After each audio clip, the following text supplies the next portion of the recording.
Buenas tardes con todos. Sí.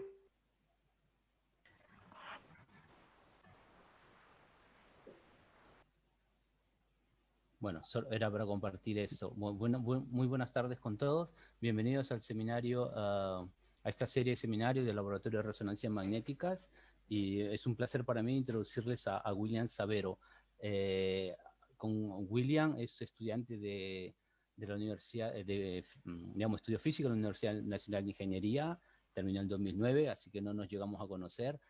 Nos conocimos en Grenoble, en Francia. Coincidimos allá durante su maestría y luego su doctorado. Él realizó el máster en 2011 y luego el doctorado en nanofísica en la Universidad de Grenoble, en el mismo grupo donde yo hice el Van Spinteg y CEOA, donde yo hice el postdoc. Terminó el 2014, luego hizo un postdoc en el Instituto Enel, en Grenoble, Francia también, y enseguida en el Laboratorio de Física de Sólidos en el sur de París, en Orsay. Y luego desde el 2016 está en el Instituto Catalán de Nanociencia y Nanotecnología, en el grupo de Sergio Valenzuela. Siempre ha estado en buenos grupos. Y él es especialista, bueno, ahora vamos a ver en su charla, en nanofabricación y caracterización de dispositivos nanométricos mediante técnica de magnetotransporte, magnetometría y microscopía de bajas temperaturas. Durante el doctorado, su principal línea de investigación estuvo orientada al estudio del transporte eléctrico dependiente de spin y nanoestructuras llamadas lateral spin ball, en particular la inyección, detección y manipulación de corriente de spin en sistemas metálicos. Simplemente aquí hago un paréntesis para contarles el 2011, cuando yo llegué a Grenoble, Will empezaba o estaba en su máster y me hablaba naturalmente de corriente de spin, y para mí era no sé qué expresión usar, pero un choque cerebral, tratar de entender que era corriente de spin en ese tiempo y spin Hall effect. Bueno, ahora William les va a explicar. Adicionalmente, Will también tiene una activa participación en el estudio de desplazamientos de pared de dominio, en estructuras y películas ferromagnéticas ultradelgadas mediante campos magnéticos y corrientes eléctricas. Ahora en España, él tiene como principal investigación el estudio de transporte eléctrico en materiales bidimensionales, entre ellos grafeno, dicalcogenuros de metales de transición y aislantes topológicos.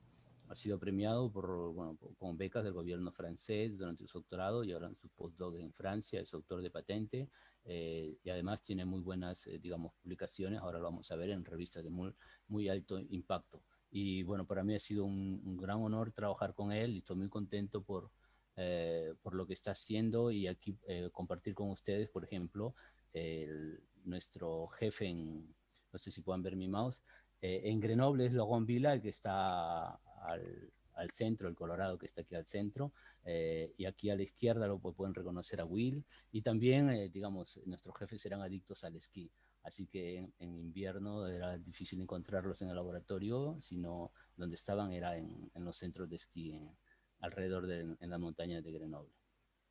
Con eso detengo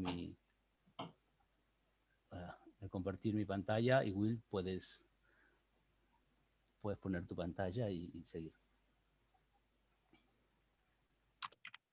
Perfecto. Muchas gracias, Carlos, por esa introducción. Tenía ya bastante tiempo que no veía esas fotos. La verdad, buenos recuerdos de la estadía en Grenoble, los momentos de esquí, momentos de buena física también, ¿no? Juntos. Muchas gracias. Bueno, muy buenas tardes con todos. Por favor, díganme en todo caso si es que hay algún problema con el audio en algún momento de la charla. Si todo va bien, continúo. En primer lugar, muchas gracias a los organizadores nuevamente. Para mí, como mencionaba, es grato, me alegra mucho por formar parte de esta serie de conferencias organizadas en este laboratorio de resonancias magnéticas. Lo que le voy a hablar a continuación es parte de la investigación doctoral o postdoctoral, perdón, que vengo realizando en España, como mencionó Carlos, en el Instituto Catalán de Nanociencia y Nanotecnología. Quisiera empezar esta charla agradeciendo también a las personas que formaron parte de esta investigación. Esta investigación no fue llevada a cabo por un grupo amplio de personas. En particular quisiera agradecer desde la parte experimental a Luis Antonio Benítez, que acaba de presentar la tesis la semana pasada en el instituto. Él es colombiano y proviene justamente del Instituto Balseiro, allá en Argentina. Juan Francisco Sierra y Mario Basile Costaque, quienes son senior researchers en el grupo. Y por supuesto, Sergio, ¿no?, que es el líder del grupo donde trabajamos ahora. De la parte teórica, agradecer también al grupo que también trabaja en el Instituto Catalán, ICN2, liderado por Stefan Roche, y José Hugo García, quienes participaron activamente, sobre todo en la segunda parte del trabajo el trabajo que mostraré en la segunda parte de esta charla. De acuerdo con esto, quisiera, empezar rápidamente, introduciendo un poco espintrónica de manera muy sencilla. Bueno, todos conocemos que espintrónica es el campo de investigación que estudia las propiedades de transporte de spin en nanoestructuras con el objetivo de utilizar o emplear estas señales de spin como medio para transportar y codificar o manipular esta información. Entonces, dentro de los desafíos que se plantean en este campo de investigación, desde mi punto de vista, son los siguientes. Es necesario, por ejemplo, buscar o estudiar sistemas que presenten una eficiencia, inyección y detección de señales de spin, ¿no? Como mencioné anteriormente, este campo de investigación busca utilizar estas señales como medio de transporte, con lo cual es importante buscar sistemas que sean eficientes para inyectar y detectar estas señales. Por otro lado, es importante también estudiar sistemas que permitan su manipulación, ¿no?, para poder desarrollar, por ejemplo, desde el punto de vista aplicativo, dispositivos espintrónicos. Y además, es necesario que estas señales se transporten sobre distancias grandes, digamos así. Con lo cual es necesario también buscar sistemas que sean buenos canales de spin, ¿no?, que permitan transportar esta información. Entonces, el primer sistema que se estudió es evidentemente los materiales ferromagnéticos, ¿no?, que represento aquí de forma simplificada. En estos sistemas, por ejemplo, cerca del nivel de Fermi hay un desdoblamiento de la estructura de bandas, lo cual genera que haya una asimetría, digamos así, de poblaciones de spin y densidades de estados, los cuales los represento aquí de manera simplificada como spin up, spin down, que simplemente es una representación simplificada de los spins alineados paralelamente o antiparalelamente a la dirección de la magnetización. Entonces, esta diferencia en la población de spin cerca del nivel de Fermi implica que haya una diferente conductividad o una dependencia de spin en la conductividad. Con lo cual, si aplicamos una corriente eléctrica en estos materiales, la corriente va a estar polarizada, ¿no? O sea, la corriente para los spins moviéndose up, digamos, y down, va a ser diferente, con lo cual la diferencia va a traer como consecuencia una corriente que está polarizada en una dirección específica. Entonces, estos, digamos, conceptos permitieron el desarrollo de los primeros dispositivos electrónicos que se llevaron a cabo a finales de los 90. Por ejemplo, el desarrollo de sensores magnéticos que se usan en las cabezas de lectura de los discos duros, que están compuestos por dispositivos que se llaman spin valve, en los cuales el estado magnético depende de la dirección de la magnetización, ¿no? En estos sistemas, el estado magnético o la resistencia de estos dispositivos depende del estado magnético, el cual puede ser controlado con un campo magnético. El otro fenómeno, o digamos así, aplicación de esta transporte dependiente de spin es el fenómeno de transferencia de spin, en el cual el estado magnético también puede ser controlado, en este caso, por una corriente eléctrica. El bit de información mostrado aquí también es una juntura túnel, conformado por dos materiales ferromagnéticos separados por un aislante, en el cual la corriente eléctrica que se aplica se polariza en una de las capas y la eficiencia lo suficientemente fuerte puede inducir o manipular la imantación de una de las capas magnéticas. Y de esta forma, servir como principio para el desarrollo de estas memorias magnéticas llamadas semiconductores. ¿De acuerdo? Entonces, otro tipo de fuentes de generación de spin son los efectos spin-órbita. Dentro de los efectos más conocidos está el efecto Hall spin, que aparece en sistemas volumétricos. Estoy seguro que muchos de nosotros estamos familiarizados con el efecto Hall clásico, que aparece, por ejemplo, en sistemas metálicos, cuando aplicamos un campo magnético fuera del plano.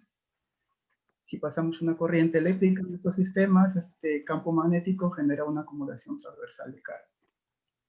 Para el caso del efecto Hall spin, este campo magnético es reemplazado por el acople spin-órbita que presentan estos materiales. Son materiales con fuerte acople spin-órbita, de tal forma que si, por ejemplo, aplicamos una corriente eléctrica a lo largo de este material, lo que va a pasar es que va a haber una deflexión que va a depender del estado de spin. Representado de forma sencilla en este esquema, tenemos una corriente que se difunde en esta dirección. Los spins up, digamos, representados por azul, van a ser deflectados en una dirección, mientras que los down van a ser deflectados en una dirección opuesta. De esta forma, se va a generar una acumulación de spin que es transversal al flujo de carga. ¿De acuerdo? Este sistema es recíproco, lo cual quiere decir que si ya tenemos una corriente de spin difundiéndose en este material con fuerte acople spin-órbita, esta corriente de spin difundiéndose, por ejemplo, en este esquema en esta dirección, va a generar un efecto recíproco, quiere decir que va a generar una corriente de carga, la cual es transversal a la dirección de este flujo de corriente. Entonces, el parámetro que nos permite cuantificar qué tan eficiente es este sistema o este material para convertir una corriente de spin en una corriente de carga o viceversa, una corriente de carga en una corriente de spin, es determinado o es llamado por el spin Hall. ¿De acuerdo? Otro fenómeno bastante conocido, principalmente en sistemas bidimensionales de tipo de detección Rashba o el Stern Effect, o también conocido como Spin Galvanic Effect. En este sistema, que aparece principalmente, como he mencionado, en sistemas bidimensionales, con fuerte acople spin-órbita y con ruptura de la simetría de inversión, lo que pasa es que hay un desdoblamiento de las bandas, como representado aquí en esta figura, en el espacio recíproco, por ejemplo.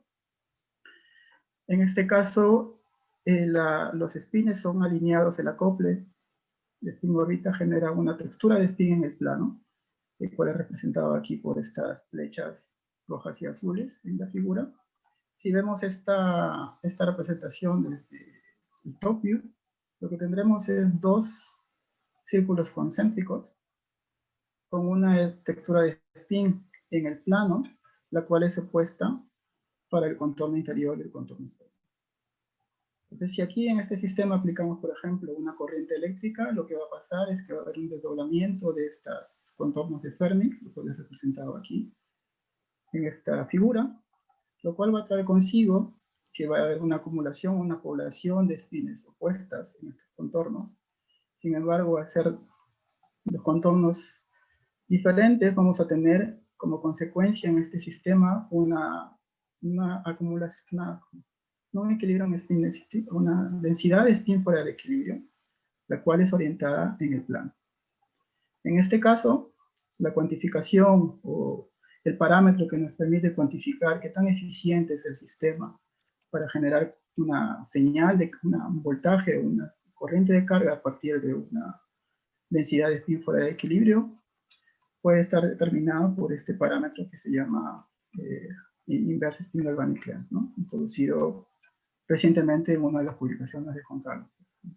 Pues estos dos fenómenos descubiertos a inicios de los años, bueno, sobre todo el efecto Hall spin experimentalmente a inicios de los años 2000, mostró bastante eficiencia y fue rápidamente aplicado experimentalmente como una fuente de corriente de spin, el cual sirvió, por ejemplo, en estos dos trabajos para demostrar que la corriente de spin o la señal de spin generada por estos dos efectos era lo suficientemente eficiente como para manipular el estado magnético de esta pequeña isla magnética que represento aquí.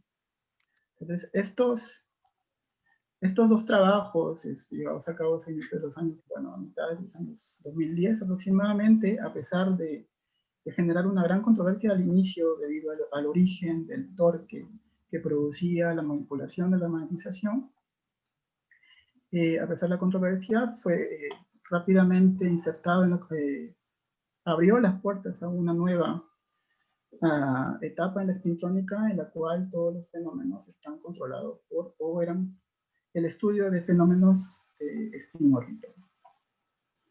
A lo cual la ventaja respecto a los sistemas metálicos, mencionaré aquí, era que, por ejemplo, ya no era necesario emplear materiales magnéticos para generar señales de spin. Y adicionalmente, una ventaja adicional, por ejemplo, respecto a los sistemas metálicos, era que este acople spin-órbita puede ser manipulado mediante campos eléctricos. ¿De acuerdo? En particular, los últimos años, estos acoples spin-órbita fueron estudiados trajeron gran atención en los sistemas bidimensionales. En estas estructuras conocidas como estructuras de Van der Waals, las cuales están compuestas por diferentes materiales de espesor atómico, los cuales están unidos por fuerzas de Van der Waals. Y la ventaja de estos, digamos, estructuras es que se puede fabricar de manera artificial mediante el empilamiento vertical, como se muestra aquí en la figura, o con una estructura de talla atómica con unas propiedades, con las propiedades que uno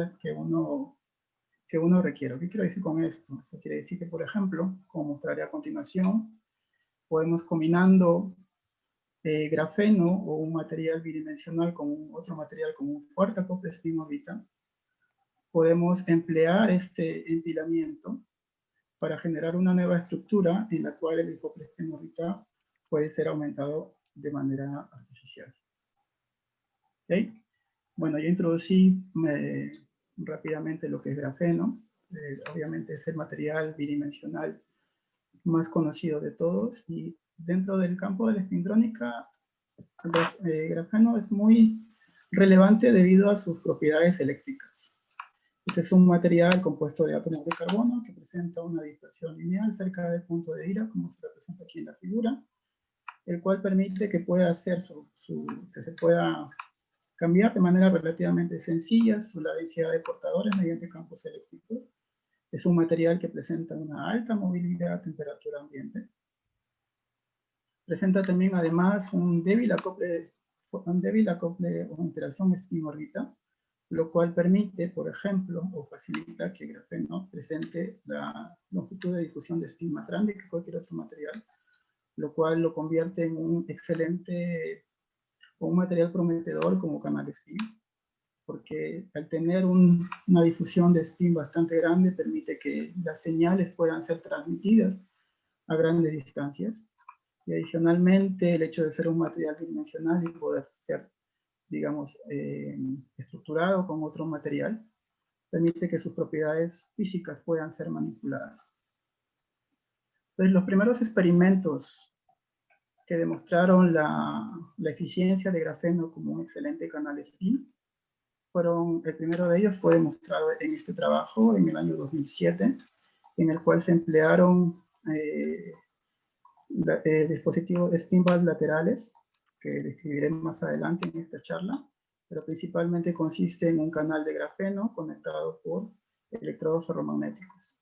En este trabajo pionero se demostró que mediante precesión de spin se logró demostrar que en este material efectivamente la longitud de difusión de spin era bastante grande. En ese tiempo la más grande que se había obtenido a temperatura ambiente con respecto a cualquier otro material.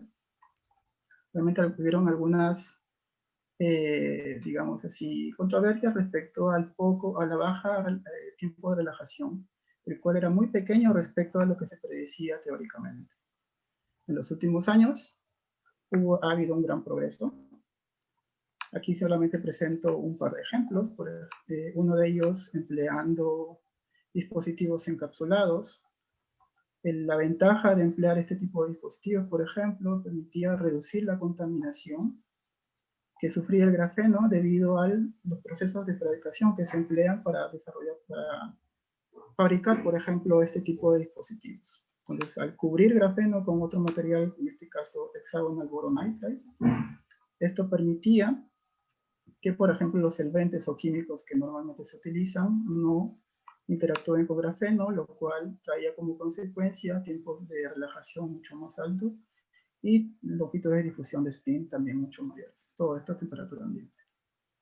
Y los avances, obviamente, también en los métodos de fabricación en los últimos años han traído como consecuencia que, por ejemplo, en estos dos últimos trabajos, utilizando grafeno comercial, ¿no? Se puedan obtener señales o se puedan medir señales de spin a distancias del orden de 50 micras, ¿no? 45 micras a temperatura ambiente. ¿De acuerdo? Con longitudes de difusión de spin también en el orden de micrómetros y tiempos de relajación mucho mayores a los que se obtuvieron inicialmente. Entonces, estos ejemplos demuestran la importancia del grafeno o la relevancia del grafeno como canal de spin para transmitir la información.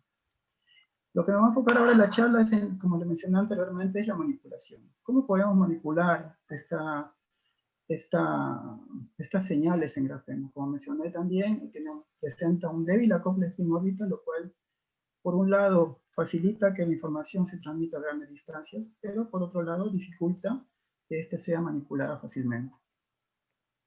Entonces, para eso empleamos este tipo de estructuras, las cuales consisten de grafeno, como mencioné anteriormente, en el cual vamos a poner en contacto o interfaciar con un material con un fuerte acople spin-órbita. En este caso son materiales que se llaman dicarbogenuros de metales de transición o transition metal bicarbonate, en los cuales, como mencioné anteriormente, por efectos de proximidad, lo que va a generar es que este fuerte acople spin-órbita va a ser de alguna forma impreso en grafeno.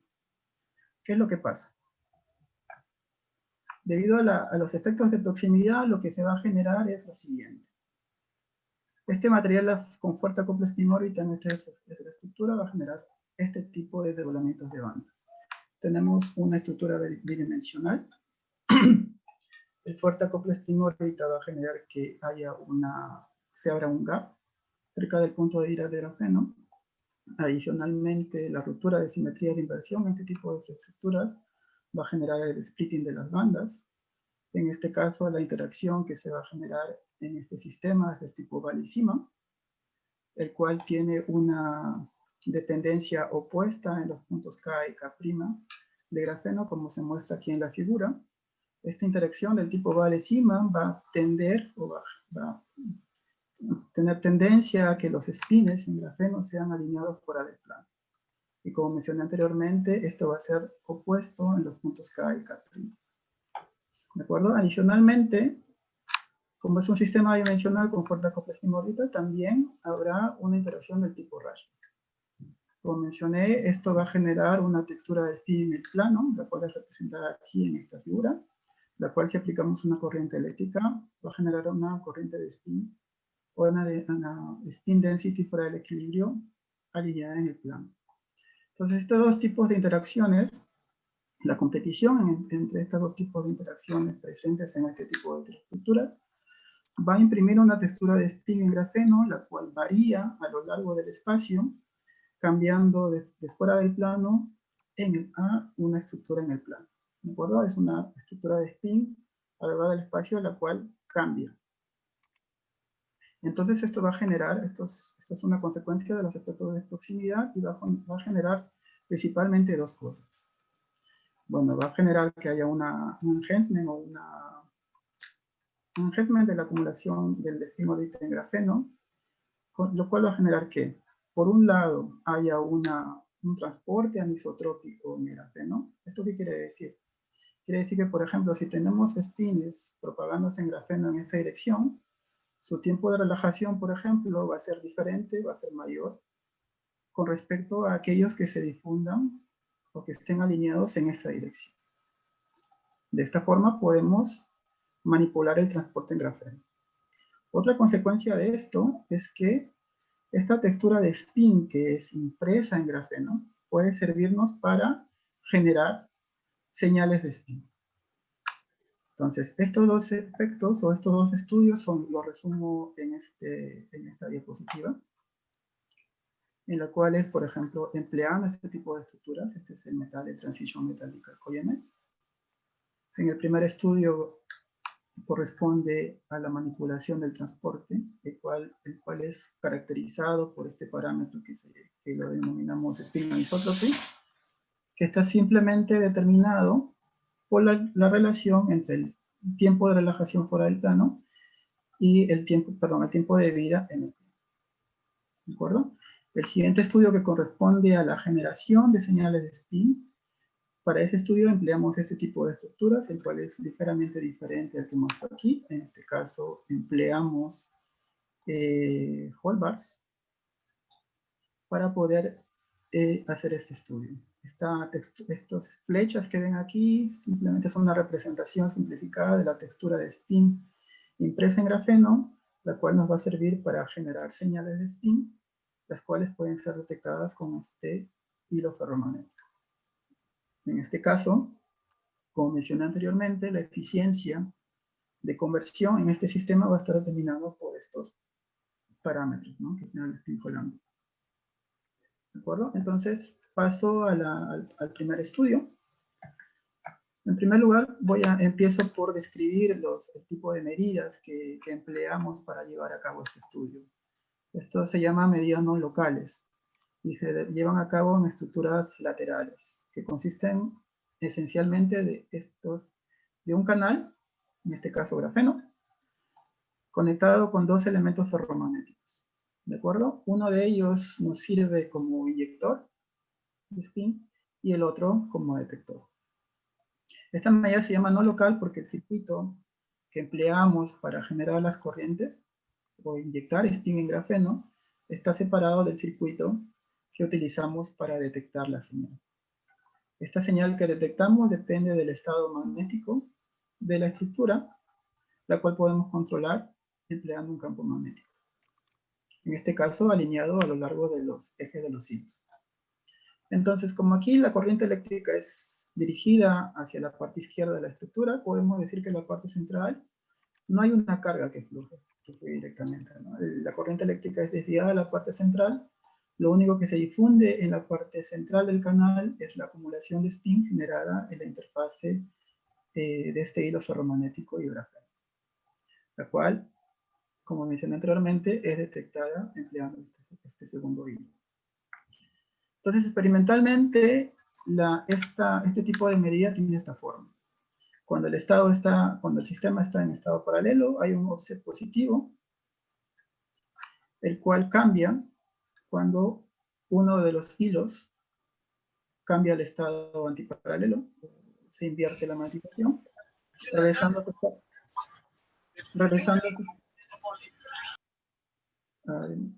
a su estado inicial cuando el segundo hilo también es invertido. ¿De acuerdo? La amplitud de esta señal nos permite saber qué tan eficiente es este hilo ferromagnético para inyectar corrientes de spin en grafeno. Para tener acceso a los tiempos de vida, lo que hacemos son experimentos de precisión. Y para ello lo que hacemos es, en este caso, por ejemplo, aplicamos un campo magnético. Ya no dirigido a los hilos, en este caso, por ejemplo, perpendicular al plano de grafeno. En este caso, lo que va a pasar es, adicionalmente a la difusión que se produce en esta parte del canal, va a haber una precesión. Si el campo magnético es aplicado fuera del plano, la precesión es en el plano. Perdón, si es fuera del plano, la precesión se va a llevar a cabo en el plano.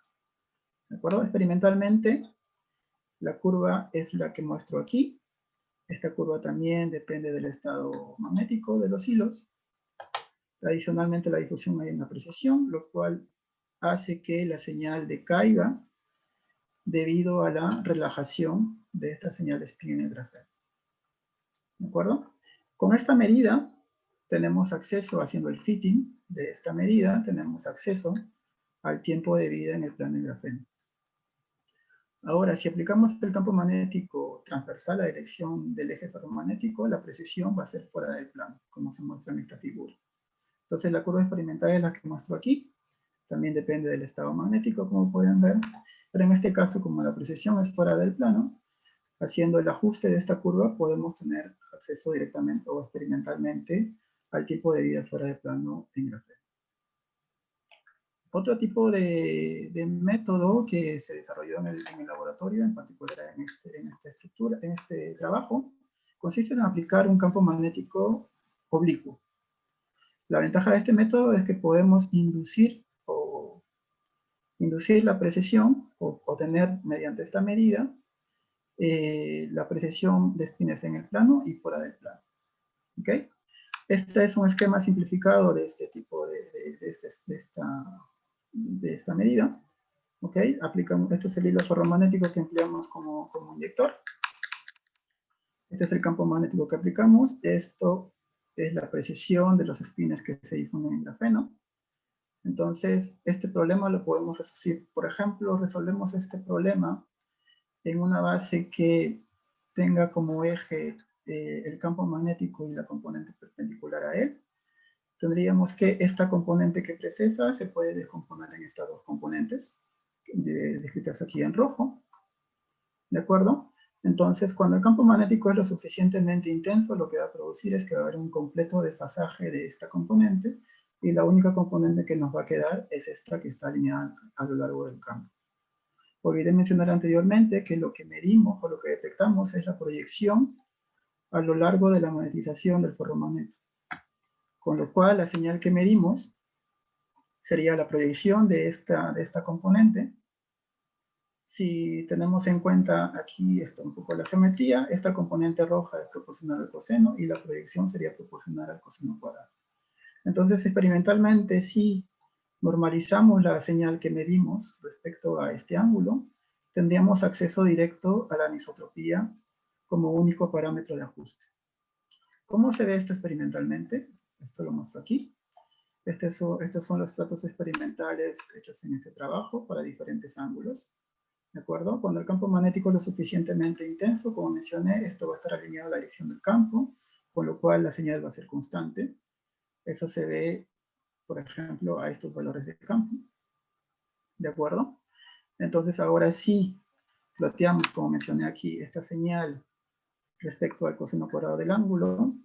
Lo que tendremos es el siguiente tipo de estructura, de esquema. En este caso, se determinó que la anisotropía es 1, el sistema es isotrópico.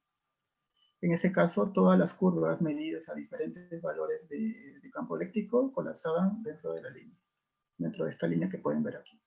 Entonces, si el sistema es anisotrópico, dependiendo de cuál sea el tiempo de relajación mayor, esta curva se va a desviar de esta línea, como se muestra aquí en estas líneas continuas, y a partir de eso podemos obtener directamente la anisotropía del sistema. Entonces, la ventaja de este método respecto a los métodos que mostré anteriormente es que, como mencioné, aquí somos sensibles directamente con esta medida a ambas componentes, y además, empleando este método se puede obtener la cuantificación a bajos valores de campo magnético, lo cual es relevante porque nos evitamos posibles efectos debido a la rotación de los ferromagnetos con el campo magnético. Ok, entonces aquí introduzco el tipo de dispositivo que hemos empleado. Esta es la forma. Es una estructura lateral, como pueden ver, compuesta por hilos ferromagnéticos y contactos metálicos. Aquí es importante notar dos regiones en particular. Una región que llamamos región de referencia, en la cual los hilos ferromagnéticos, solamente hay un canal de grafeno entre los hilos ferromagnéticos, y otra región en la cual tenemos grafeno con el dicarbogenuro de metal de transición como canal. ¿De acuerdo? Empleando este tipo de estructuras, podemos caracterizar en el mismo dispositivo la anisotropía en grafeno pristino, digámoslo así, y la anisotropía en el sistema modificado. ¿De acuerdo? Entonces, paso a los resultados. Estos son los resultados de precisión de spin. Primero en el canal de referencia, donde solamente hay grafeno. Estos son los resultados experimentales que pueden ver aquí, que se parecen mucho a los que mostré anteriormente. Este para el campo fuera del plano y este para el campo en el plano. Entonces, para visualizar rápidamente con estas medidas si el sistema es isotrópico o anisotrópico, lo que hago es O lo que se hizo es graficar en la misma curva la diferencia de estos dos valores, de estas dos señales, la cual es representada por esta curva azul que ven aquí, y la diferencia entre estos dos valores, la cual es representada por la curva roja que ven aquí. Como se puede ver, ambas curvas colapsan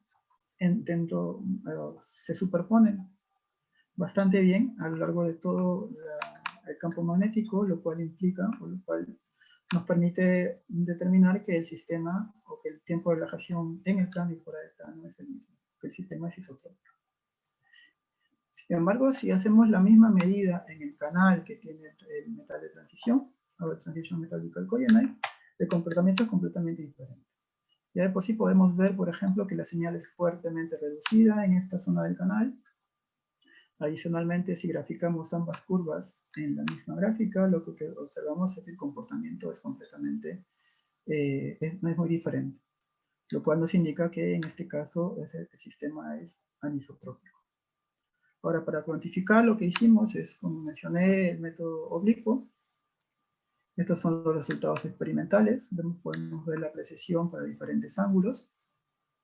Ahora, para asegurarnos que no haya una contribución debido al transporte en el Transition Metal Chalcogenide, lo que hicimos es medir las curvas IV a lo largo de la interfase grafeno-TMB.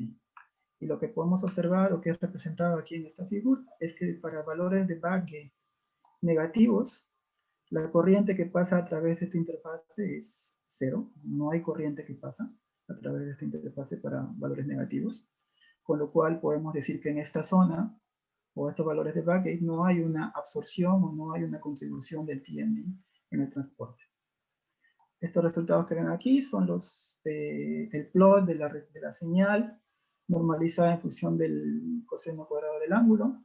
Y lo que podemos ver, por ejemplo, los puntos negros que ven aquí, son los valores obtenidos para el canal de referencia, el cual reproduce los resultados anteriores, que quiere decir que en grafeno pristino el transporte es isotrópico, el tiempo de vida fuera del plano y en el plano es el mismo, mientras que los puntos verdes representan los resultados experimentales para el canal grafeno-TMB.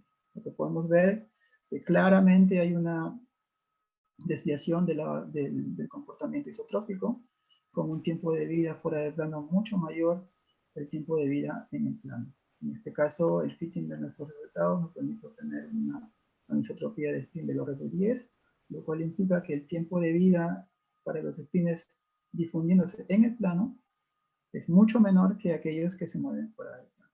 ¿De acuerdo? Todos estos resultados fueron obtenidos a temperatura ambiente. Ahora, para explicar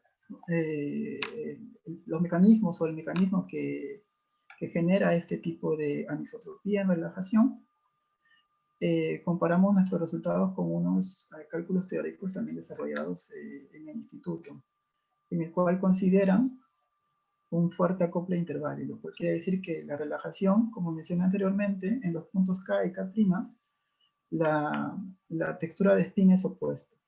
Esta textura de spin opuesta genera que fuera del plano hace que la relajación para los spins que precesan en el plano sea mucho mayor.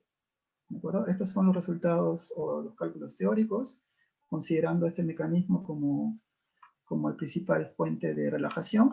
Podemos ver que para el caso la relajación del plano es mucho menor que para el caso fuera del plano, mientras que si teóricamente este acople se hace muy pequeño o desaparece, se puede ver que en función de la concentración de portadores, en el caso de débil interval scattering, estos valores son, o esta anisotropía es prácticamente, el sistema es prácticamente isotrópico. ¿De acuerdo? Esta es nos permite dar una explicación para el comportamiento anisotrópico, o uno de los mecanismos que generan el comportamiento anisotrópico en nuestro sistema. Ahora paso al segundo estudio, en el cual, como mencioné, vamos a ya no manipular el transporte, sino generar señales de spin empleando estas heteroestructuras. Primero mencionar que han habido estudios previos. El primero de ellos llevados a cabo en estructuras del tipo H-bar, en la cual se emplea estos dos contactos 3 y 2, por ejemplo, para generar una corriente, aplicar una corriente, generando una corriente transversal que se difunde en el canal, el cual es detectada utilizando, por ejemplo, estos contactos.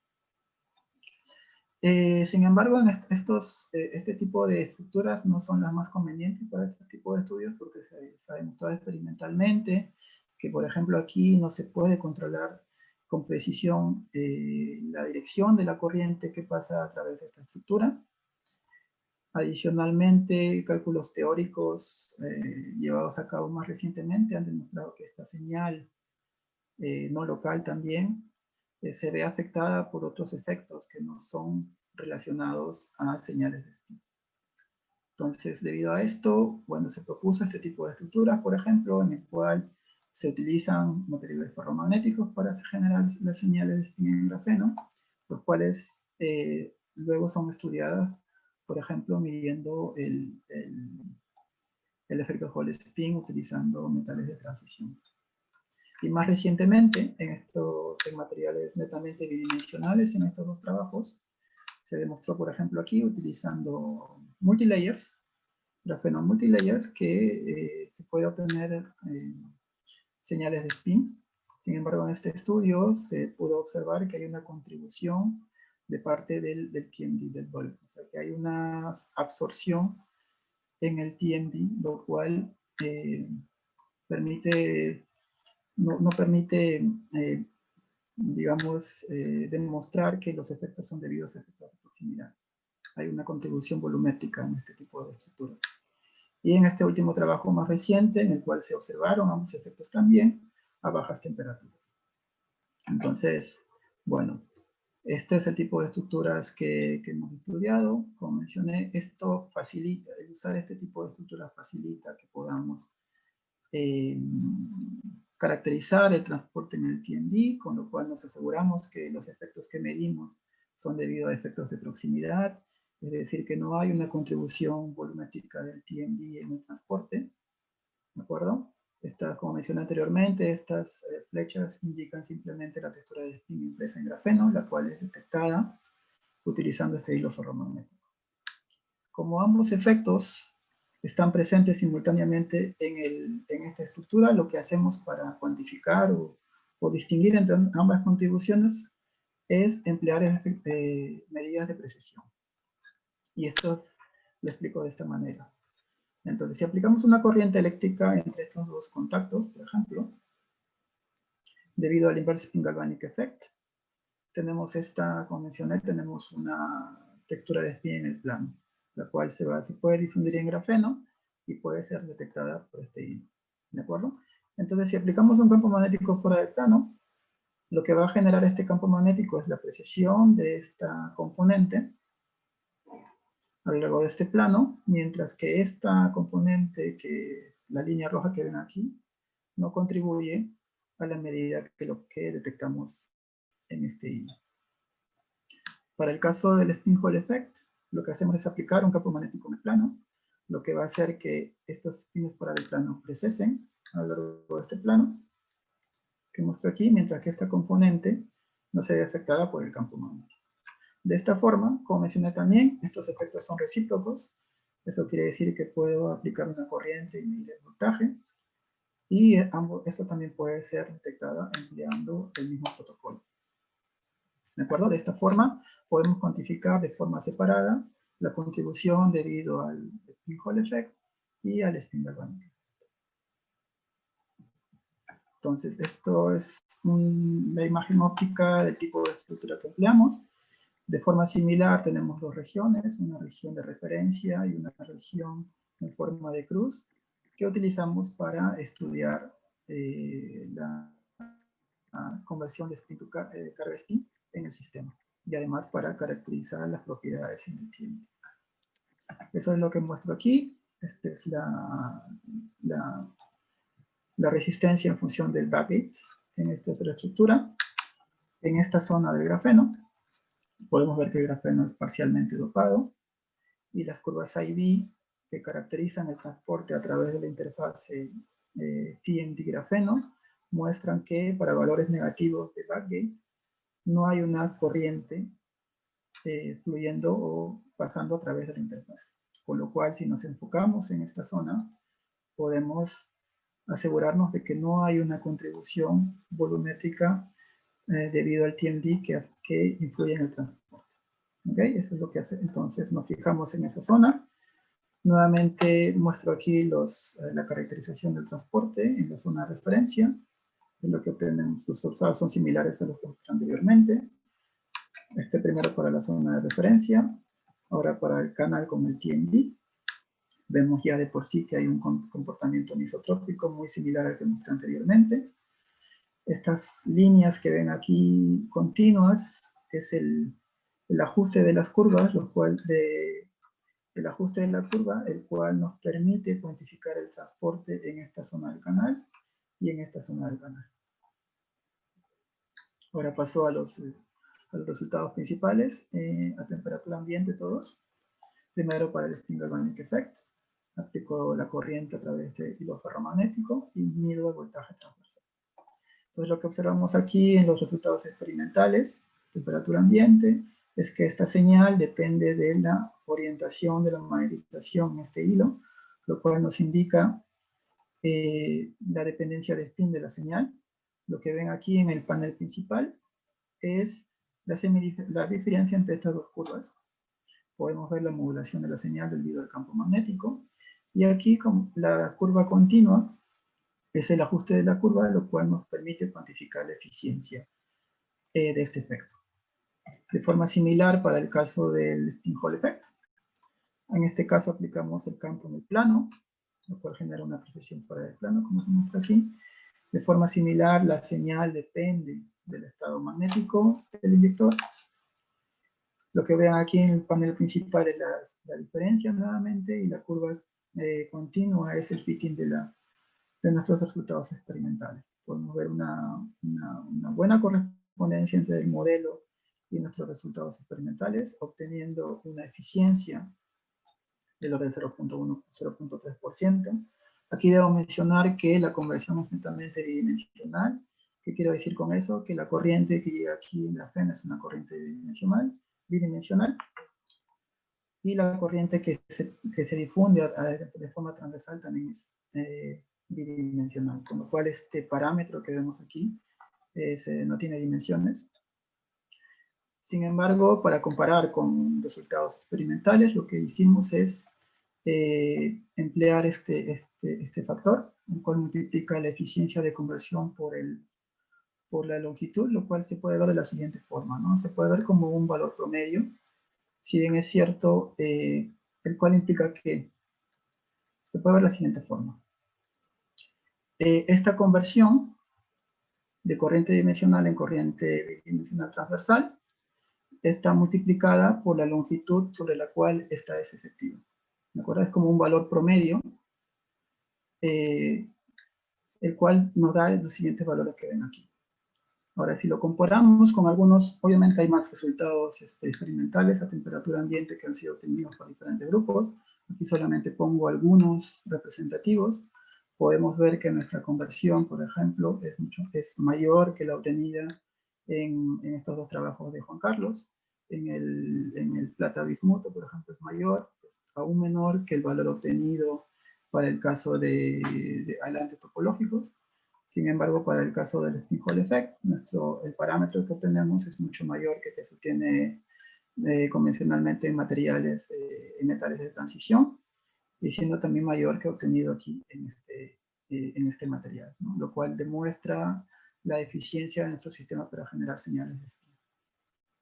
Y adicionalmente, aplicando un campo eléctrico, un gating a nuestro sistema, lo que podemos ver también es que esta señal además puede ser manipulada. ¿De acuerdo?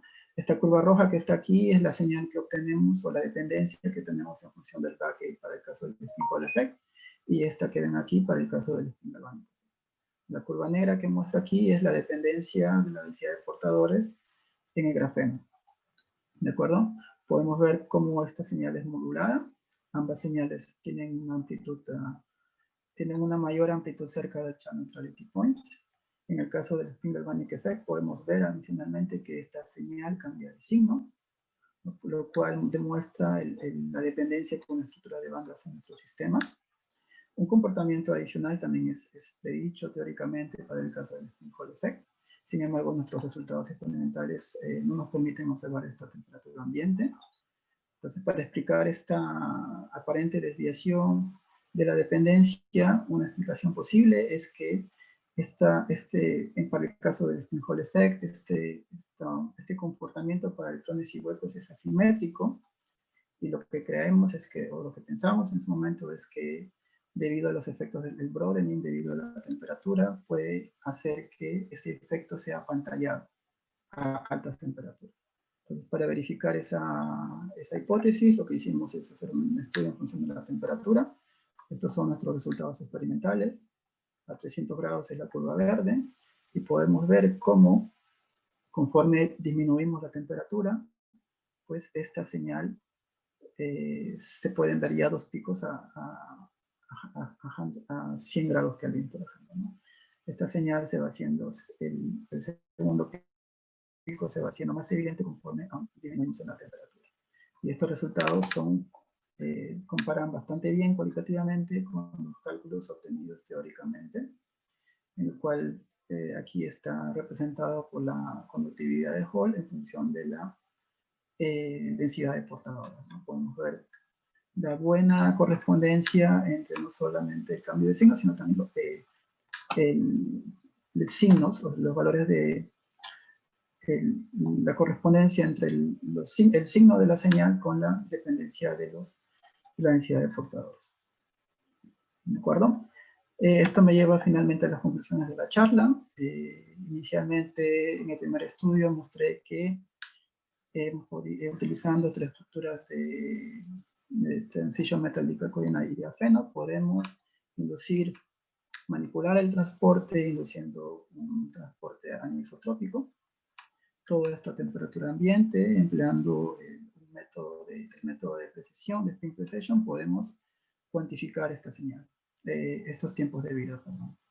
En el segundo estudio podemos demostrar que no solamente podemos inducir este transporte anisotrópico, sino que también podemos generar señales de spin por efectos de proximidad, ambos a temperatura ambiente, y que adicionalmente podemos manipular usando campos eléctricos estas señales.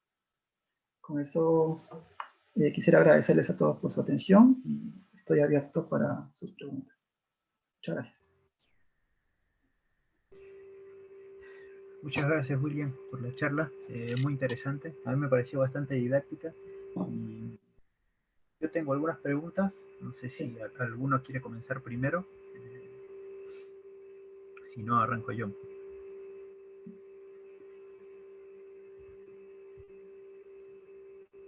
Empiezo yo, si no. A ver, a mí me gustó mucho que puedas controlar la polarización del transporte de spin y estimar o determinar cuál es el tiempo de vida. Lo que no me quedó claro es cómo generas la corriente de spin desde el ferromagneto. O por ahí lo mencionaste y se me saltó, se me pasó. En el primer estudio dices. Sí, o acá en este también, está generando desde el ferromagneto, aquí en esta diapositiva, en la... Aquí, por ejemplo. Sí, exacto. Bueno, si pasa una corriente eléctrica a través de entre el ferromagneto y grafeno, algo que no he mencionado es que entre el ferromagneto y el grafeno hay una barrera, que es de titanio oxide, ¿de acuerdo? Dióxido de titanio, perdón. Entonces, como el transporte es dependiente de spin y grafeno, cuando pasa una corriente a través de la interfase, lo que se va a generar es una acumulación de spin, ¿de acuerdo? En esa interfase ferromagneto-grafeno. Esta acumulación de spin se va a difundir en grafeno generando una corriente de spin. ¿De acuerdo? O sea, tenemos el ferromagneto, el transporte es dependiente de spin, mientras que en el grafeno no. Entonces, si pasamos una corriente eléctrica a través de la interfase, lo que se va a generar es una acumulación. Esa acumulación va a relajar y como consecuencia va a generar que se difunda a lo largo del grafeno generando esta corriente de spin, la cual podemos detectar, por ejemplo, en este caso, midiendo el voltaje transversal en esta estructura o empleando, en el caso anterior, en este tipo de esquema. A ver, ¿no? Por ejemplo, aquí. Sí. Aquí, por ejemplo, aquí, como mencioné, tenemos la acumulación, ¿no? Pasamos la corriente a través de la interfase. Quizás aquí no ayude mucho este esquema, pero el grafeno está debajo del ferromagneto. Entonces, al forzar que la corriente pase a través de esta interfase, estamos pasando de un material en el cual el transporte es dependiente de spin a un material en el cual el transporte... Entonces, esto... Perdón, no te escuché la última parte, se cortó. Que pasas de un material que tiene que el ferromagneto en el cual el transporte es dependiente de spin a un material en el cual no es, la conductividad es independiente de spin en grafeno, distinto, ¿cierto? Sí. Entonces, es un no magnético. Entonces, al pasar a través de interfase, lo que se va a producir es una acumulación de spin. ¿De acuerdo? Y esa acumulación de spin se va a difundir en grafeno, generando esta corriente que esquematizo aquí. No sé si quedó más clara la explicación de esa forma. Sí. Ahora, Pero, o sea, necesitas crecer el dióxido de titanio sobre el grafeno antes de poner el ferromagneto. Sí, porque hay otro efecto que tampoco he mencionado, es que si lo pones, el grafeno es mucho más resistivo que la resistividad de los ferromagnetos que usamos, que en este caso es cobalto. Eso va a generar un mismatch resistance a la interfase, lo cual va a producir que haya una relajación bastante fuerte, lo cual impide que, si es que no ponemos una barrera entre los dos, va a impedir una eficiente inyección. Es por eso que es necesario que pongamos una barrera, en este caso de óxido de titanio, para poder ser más eficientes en la inyección en grafeno. A ver si quedó claro, un poco más claro ahora. Sí. Y sigo yo por ahí. ¿Cómo sacas el tiempo de vida de los ajustes de resistencia? Bueno, hacemos a ver, aquí por ejemplo, con estas curvas. Bueno, resolvemos la ecuación de difusión de Bloch, en este caso, el caso difusivo para este sistema, ¿de acuerdo? Considerando un sistema unidimensional. ¿De acuerdo? Esto nos permite obtener una expresión analítica para este caso, el cual lo contrastamos con nuestros resultados experimentales. Y los únicos parámetros libres en esta medida son el tiempo de vida y la constante de difusión. ¿De acuerdo? Lo tenemos a partir de la resolución de las ecuaciones de Bloch de este sistema. Yo quisiera hacer una pregunta, si puede ser. Sí, adelante, Alejandro. Bueno, ante todo, muy buena la charla. Y me quedó una duda si los parámetros que sacas de ángulo Hall de spin o el resto de los parámetros dependen de alguna manera del material que uses ferromagnético. No, en este caso no. En este caso, los hilos sirven simplemente para detectar. Lo que sí va a depender es de cada material. En este caso hemos obtenido los parámetros para el caso de disulfuro de tungsteno. Sí va a depender de si ponemos otro material, ¿no? Por ejemplo, en este trabajo anterior de nosotros, se empleó disulfuro de molibdeno. Y los valores son diferentes. Depende del material que pongamos aquí. Va a depender también del acople entre grafeno y el dipercugenuro de metal de transición. Entonces, va a depender un poco, digamos, de la calidad de la interfase y también del material, pero no del ferromagneto que empleamos. No sé, ¿Qué has puesto? ¿Cobalto? Sí, cobalto y dióxido de titanio como barrera. Bueno, gracias.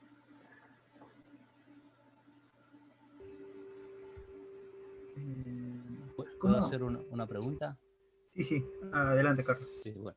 Will, muchas gracias por la charla, bastante didáctica, ciertamente. Yo tenía dos preguntas. La primera es, muestras en la primera parte precisión in-plane, digamos, dentro del plano y fuera del plano, el slide 19 creo que es. ¿Sí?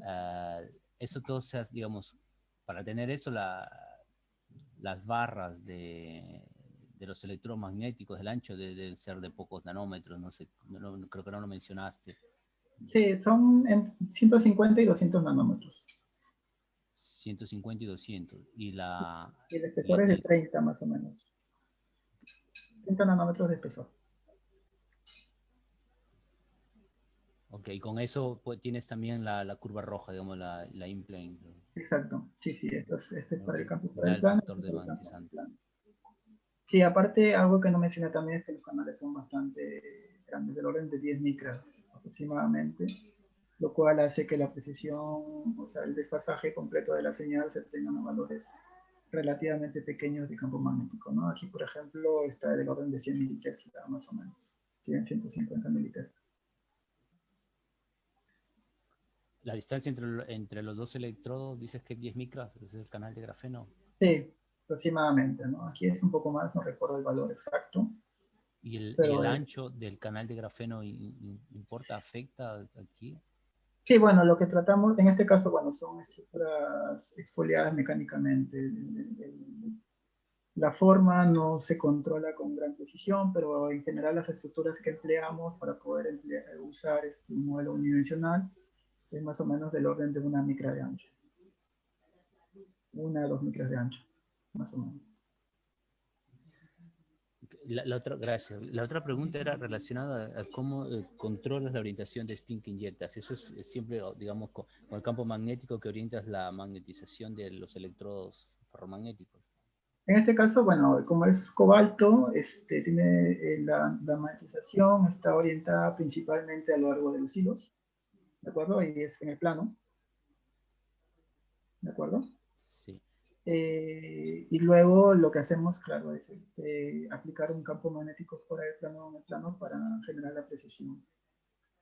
Adicionalmente, bueno, inicialmente ambas hilos se saturan, ampliando un campo magnético a lo largo de esta dirección, para asegurarnos que ambos estén completamente alineados en esta dirección. Okay. Una última pregunta. Por ejemplo, en la última parte mostraste transporte en una bicapa en dos materiales bidimensionales, grafeno y un TMD, el disulfuro de tungsteno. Y aquí también manipulas esta polarización de la orientación de los spines, de esa corriente de spin, desde el electrodo ferromagnético. No, en este caso, bueno, a ver, sí, medimos ambos en realidad, pero cuando, por ejemplo, aplicamos la corriente eléctrica empleando estos dos contactos, la polarización va a estar determinada por la estructura de spin que se imprime en grafeno, ¿no? Que está principalmente determinada por estas dos interacciones, tipo interacción Rashba y Vale-Sima. El Vale-Sima, como mencioné, tiende a alinear los spines fuera del plano, y el del tipo Rashba que va a tender a alinear los spines en el plano. ¿De acuerdo? O sea, en esta estructura tenemos ambos. Ok, o sea, aquí en este transporte no estás utilizando ningún electrodo magnético para tener estas polarizaciones.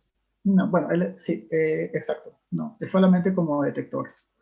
Entonces, al final, por ejemplo, para distinguir, ambos efectos están presentes simultáneamente, ¿verdad? Entonces, para distinguir entre ambos, para poder cuantificarlos, lo que hago es cambiar la dirección del campo magnético, ¿sí?